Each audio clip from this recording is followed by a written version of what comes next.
संविधान दिवस कार्यक्रम में योगी आदित्यनाथ क्या कुछ कह रहे हैं वो आपको सुनवाते हैं। सम और विषम परिस्थितियों में कैसे देश को एक साथ एकजुट होकर के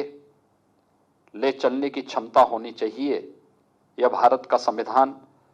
इस बात की प्रेरणा सदैव हम सबको प्रदान करता है। और हर विपरीत से विपरीत परिस्थितियों में भी भारत के संविधान ने इस देश में, चाहे वह जातियां, मत, संप्रदाय, भाषाएं, खान पान की बहुलता होने के बावजूद एक भारत श्रेष्ठ भारत की इस परिकल्पना को साकार किया। यह भारत के संविधान की सबसे बड़ी विशेषता रही है। हम सब जानते हैं कि न्याय, स्वतंत्रता, समता और बंधुता यह भारत के संविधान की सबसे बड़ी विशेषता है। और इन्हीं मूलभूत बातों को ध्यान में रख करके भारत के अंदर निरंतर कार्यक्रम आगे बढ़े हैं। हम सब आभारी हैं प्रधानमंत्री मोदी जी के, जिन्होंने देश की स्वाधीनता के बाद घटित इन महत्वपूर्ण घटनाओं को वर्तमान पीढ़ी के जीवन में उनकी स्मृति में बनाए रखने के लिए इस दिवस को भी एक महत्वपूर्ण दिवस के रूप में देश के सामने प्रस्तुत किया। और 2015 से ये दिवस किसी न किसी रूप में हम सबके सामने आ रहा है। आज गुजरात के केवड़िया में, जहां पर लौह पुरुष सरदार वल्लभ भाई पटेल जी की दुनिया की सबसे बड़ी प्रतिमा स्थापित है, स्टैच्यू ऑफ यूनिटी में देश के सभी पीठासीन अधिकारी वहां पर एक साथ इस कार्यक्रम के साथ सहभागी बन रहे हैं। उत्तर प्रदेश में हम सब यहां पर एकजुट होकर के कोविड-19 के प्रोटोकॉल को ध्यान में रख करके इस कार्यक्रम को यहां पे संपन्न कर रहे हैं। विगत वर्ष हम लोगों ने विधानमंडल की कार्रवाई को और देश के अंदर संसद के अंदर, संसद के दोनों सदनों ने इस कार्यक्रम को आगे बढ़ाने के लिए, कि अक्सर क्या होता है कि हम में से हर व्यक्ति अधिकारों की बात तो करता है, लेकिन कहीं ना कहीं कर्तव्यों से हम पीछे भागने का प्रयास करते हैं। भारत के संविधान ने भारत के प्रत्येक नागरिक के लिए जहां मूलभूत अधिकार दिए हैं, वहीं भारत के संविधान ने भारत के प्रत्येक नागरिक के लिए कुछ मूलभूत कर्तव्य भी सुनिश्चित किए हैं। और संविधान दिवस का मूल हेतु भारत के उन मूलभूत, संविधान प्रदत्त उन मूलभूत कर्तव्यों के प्रति भारत के प्रत्येक नागरिक को जागरूक करना भी है। जो महत्वपूर्ण, भारत के संविधान ने महत्वपूर्ण कर्तव्य भारत के प्रत्येक नागरिक के लिए सुनिश्चित किए हैं, मुझे लगता है कि वह हर देश, हर काल और हर परिस्थिति में किसी भी संप्रभु संपन्न राष्ट्र के लिए उतने ही महत्वपूर्ण है जितना कि हमारा व्यक्तिगत जीवन और एक पारिवारिक जीवन किसी व्यक्ति के जीवन में होता है। और उसमें खासतौर पर कि आखिर संविधान के प्रति भारत के नागरिकों का दायित्व क्या है। वे 11 कर्तव्य संविधान का पालन, उसके आदर्शों, संस्थाओं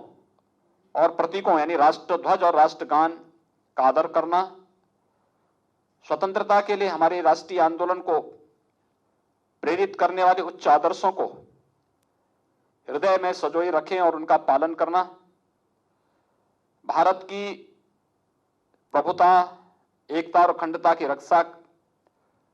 और उसे अक्षुण्य बनाए रखने के लिए सदैव तत्पर रहना, देश की रक्षा के आह्वान के साथ जुटना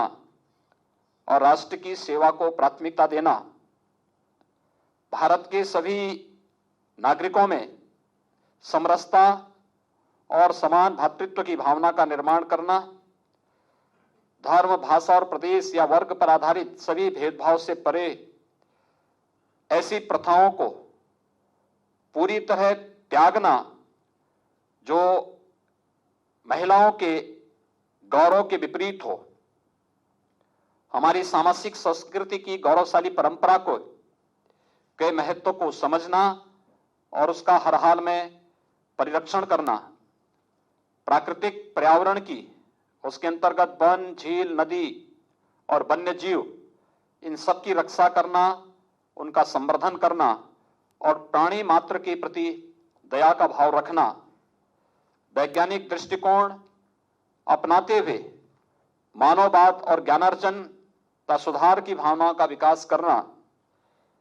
सार्वजनिक संपत्ति को सुरक्षित रखना और हर प्रकार की हिंसा से अपने आप को दूर रखना, व्यक्तिगत और सामूहिक गतिविधियों के सभी क्षेत्रों में उत्कर्ष की ओर बढ़ने का सतत प्रयास करना, जिससे राष्ट्र निरंतर बढ़ते हुए प्रयत्न और उपलब्धि की नई ऊंचाइयों को छू सके। और यदि माता पिता या संरक्षक हैं, 6 वर्ष से 14 वर्ष तक की आयु वाले अपने यथास्थिति बालक या प्रतिपाल्य के लिए शिक्षा के अवसर को प्रदान करने की इस जवाबदेही भारत के प्रत्येक नागरिक को भारत के संविधान ने कर्तव्यों के साथ जोड़ते हुए, यानी मौलिक कर्तव्यों के साथ जोड़ते हुए हम सबको इसके प्रति निरंतर सचेत किया है। और मुझे लगता है कि जब आदरणीय प्रधानमंत्री जी एक भारत श्रेष्ठ भारत की बात करते हैं, एक भारत श्रेष्ठ भारत यह न केवल हमें अपने मौलिक अधिकारों के प्रति सजग करता है, बल्कि अधिकार किसी व्यक्ति और किसी समाज के तभी अनुरक्षित हो सकते हैं जब वह व्यक्ति या समाज अपने मूल कर्तव्यों के प्रति सदैव सजग रह करके ईमानदारी पूर्वक उस पथ का अनुसरण कर सकें। आज के इस अवसर पर जब पूरा देश संविधान दिवस के साथ जुड़ करके, हमारी सभी प्रकार की संस्थाएं इस आयोजन के साथ जुड़ करके भारत के उन सभी महापुरुषों के प्रति, राष्ट्रपिता महात्मा गांधी जी के प्रति संविधान निर्माण के लिए जिन महापुरुषों की बड़ी भूमिका थी, बाबा साहब डॉक्टर भीमराव अंबेडकर जी, संविधान निर्माण समिति के अध्यक्ष, देश के प्रथम राष्ट्रपति डॉक्टर राजेंद्र प्रसाद जी, भारत की एकता और अखंडता को जिन्होंने सुदृढ़ता प्रदान की, लौह पुरुष सरदार वल्लभ भाई पटेल, इन सभी महापुरुषों के साथ साथ संविधान सभा में उत्तर प्रदेश का प्रतिनिधित्व भी बहुत महत्वपूर्ण था। और विगत वर्ष हम लोगों ने इन मूल कर्तव्यों के साथ ही उन सभी महापुरुषों पर आधारित एक पुस्तिका को भी विधान मंडल की ओर से प्रकाशित किया था। मैं आज के इस अवसर पर आप सबका आह्वान करूंगा कि हम लोगों ने कोविड-19 के दौरान इन सभी पक्षों को ध्यान में रख करके भारत के संविधान की मूल भावनाओं का सम्मान करते हुए प्रदेश के नागरिकों को बेहतर सुविधा प्रदान करने का कार्य किया। आज कोविड-19 के ही इसी प्रोटोकॉल का पालन करते हुए संविधान दिवस के इस कार्यक्रम के साथ हम सब यहां पर जुटे हैं। प्रस्तावना में जो भाव देश के महामहिम राष्ट्रपति जी ने आज हम सबका,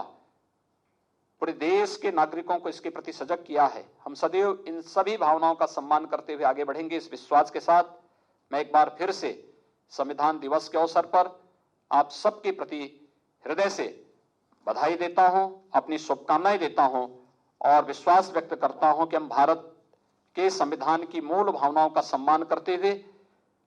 अपने कर्तव्यों का पालन करते हुए, मौलिक कर्तव्यों का पालन करते हुए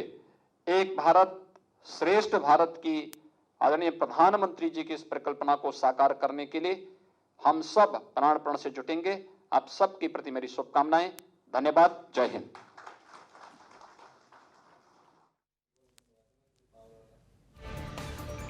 तो मुख्यमंत्री योगी आदित्यनाथ को सुन रहे थे आप। आज संविधान दिवस है। संविधान दिवस समारोह में योगी आदित्यनाथ पहुंचे हैं, सभी को शुभकामनाएं देते हुए नजर आए। आपको बता दें, हर साल 26 नवंबर को हम संविधान दिवस मनाते हैं